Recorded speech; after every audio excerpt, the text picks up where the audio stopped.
નમસ્કાર, હું છું આરજે દેવકી. આજે હું મારા તમામ વ્યુઅર્સને જણાવવા માંગુ છું કે આપણી ગુજરાતી ભાષાને જીવતી રાખવા માટે કહેવતોનો રોજિંદા જીવનમાં ઉપયોગ કરો. કહેવતો અને જૂની ગુજરાતીને નવી પેઢીમાં જીવતી રાખવા માટે વાંચન કરવું પડે, મોબાઈલનો સ્ક્રીન ટાઈમ ઘટાડવો પડે. તો આજથી જ વાંચન વધારી દો અને સ્ક્રીન ટાઈમ ઘટાડી દો, તો જીવનમાં ઘણી સફળતા મળશે અને પર્સનાલિટી પણ ડેવલપ થશે. ટિલ ધેન, બાય બાય, આવજો. અરે એ પ્રફુલ, આ પર્સનાલિટી એટલે શું? હંસા પર્સનાલિટી જો હું તને સમજાવું. તને યાદ છે આપણા પડોશી પ્રતિભા મોસી? એ તેમની દીકરી સોનાલીને હિન્દીમાં શું કહેતા હતા? હા, એવું કહેતા હતા કે બેટા સોનાલી, ભલે તું કોફી નહીં પીતી, પણ સોનાલી ટી તો પી, પણ સોનાલી ટી તો પી. હા, હવે સમજાયું. પર્સનાલિટી. હા, પ્રફુલ વાહ.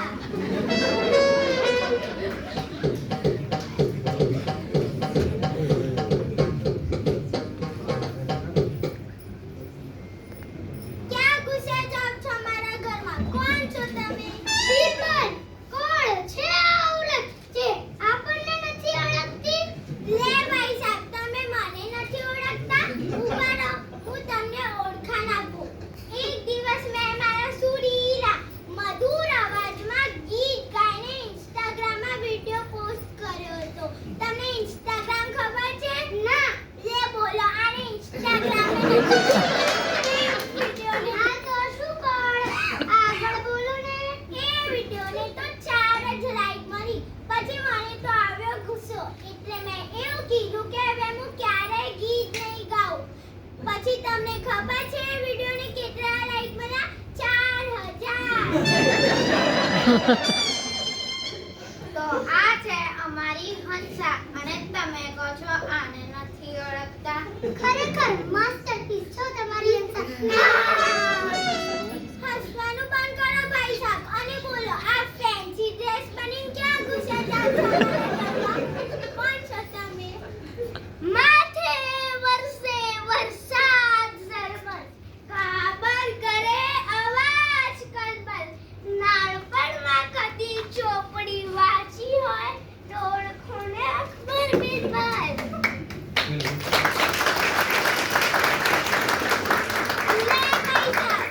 અને લાંબી ઓળખાણ આપી તો પણ હું ન ઓળખી ભાઈ સાહેબ.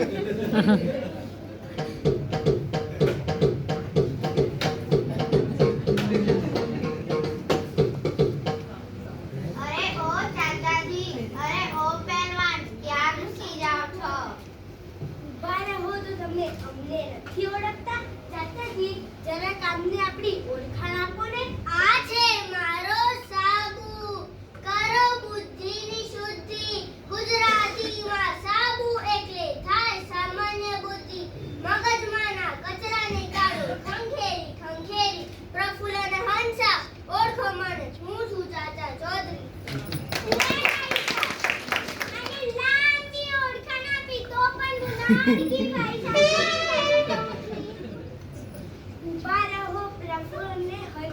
તમે નાનપણમાં કહેવત તો સાંભળી હશે ને? સોટી વાગે સમસમ અને વિદ્યા આવે રમઝમ. ચાચાજી, લાવ તો તમારી સોટી. આ બેનને અમને યાદ કરાવો. શાંતિ રાખ સાબુ, તારી શક્તિ ના દેખાડ, એમની દયા ખા દયા. વિચાર આવે નાનપણમાં પુસ્તકો મજા જ નથી તો કહેવતોની પણ ક્યાંથી ખબર હોય? તે તો કહેવત સાંભળી છે ને, ખાખરાની ખિસકોલી, શું જાણે સાકરનો સ્વાદ. ના ચાચાજી, આ કહેવત મને નથી ખબર. ચલો આપણે ઓડિયન્સમાંથી જવાબ લઈએ. કોઈને ખબર છે? ખાખરાની ખિસકોલી, શું જાણે સાકરનો સ્વાદ. આ કહેવતમાં શું થાય?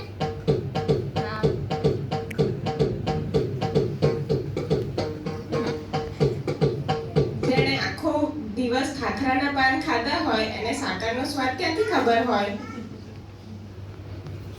સરસ, ખૂબ સરસ. તાળીઓના ગોળ બનાવો.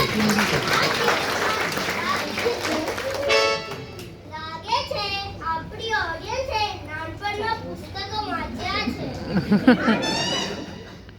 ચાચાજી, આ કહેવતનો અર્થ એ થાય કે જે ખિસકોલીએ હંમેશા જ ખાખરાના પાન ખાધા હોય એને સાકરના સ્વાદની ક્યાંથી ખબર હોય. એવી જ રીતે જેમણે મોબાઈલમાં ફાલતુ વિડીયો જોયા હોય, બધી પુસ્તકોનું વાંચન ના કર્યું હોય, એમને કહેવતોની પણ ક્યાંથી ખબર હોય. તોબા તોબા તોબા, બિલકુલ આ ચાચા ભતીજા તો સ્ટેજ ઉપર છવાઈ ગયા છે.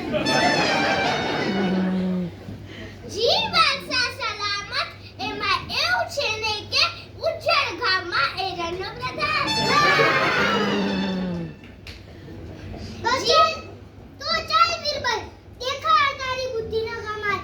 ઉજ્જડ ગામમાં એરણનો પ્રધાન, આ કહેવતનો અર્થ સમજાવ. જી જહાબના ઓર્ડર્સ, આપણે ખબર છે આ કહેવતનો અર્થ. ઉજ્જડ ગામમાં એરણનો પ્રધાન એટલે શું?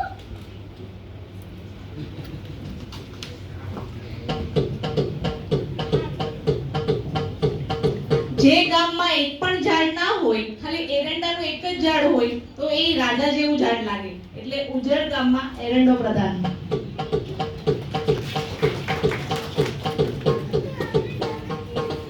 बहुत खूब, बहुत खूब. તો જોયું પ્રફુલ્લ અને હંસા, વાંચન કરીએ તો જ ફટાફટ જવાબો આવડે.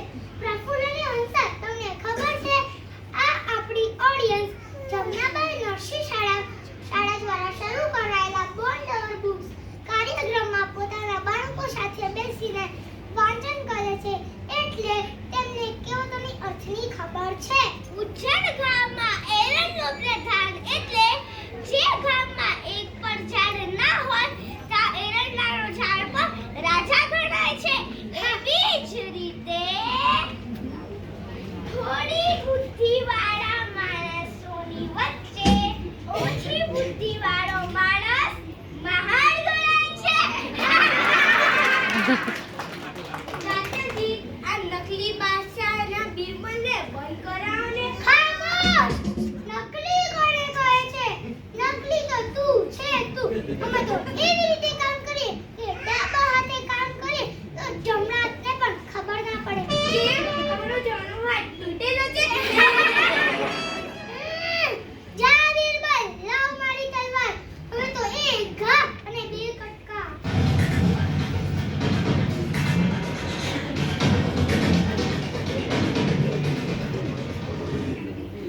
શાંત બાદશાહજી, શાંત.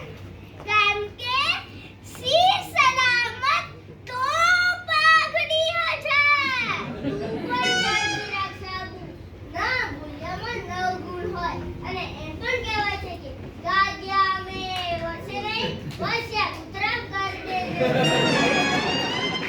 આપણે પ્રફુલ્લ અને હંસાને વાંચનનું મહત્વ સમજાવવા આવ્યા છે, ઝઘડો કરવા નહીં.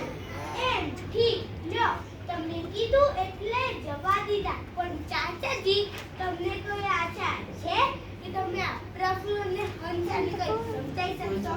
મને તો આ બેને જોઈને એવું લાગે છે કે ભેંસ આગળ ભાગવા જેવું. પ્રફુલ્લ, આ ભેંસ કોને કહે છે ભાઈ સાહેબ? આ બાદશાહજી, આપણે પણ આ પ્રફુલ્લ અને હંસાને વાચણનું મહત્વ સમજાવીએ. હા, ચાલ બિરબલ, પ્રયત્ન કરી જોઈએ. પણ સાચું કહું, મને તો પ્રફુલ્લ અને હંસાને જોઈને લાગે છે કાળો અક્ષર ભેંસ બરાબર. મને વળી પાછું ભેંસ કીધું. જો પ્રફુલ્લભાઈ, કાળો ગમે તેટલો નાઈને ઉછળો બને પણ હંસ બની શકતો નથી. એટલે તમને કાગડો ગણો છો કે હંસ? એ તો તમારે સમજવાનું છે.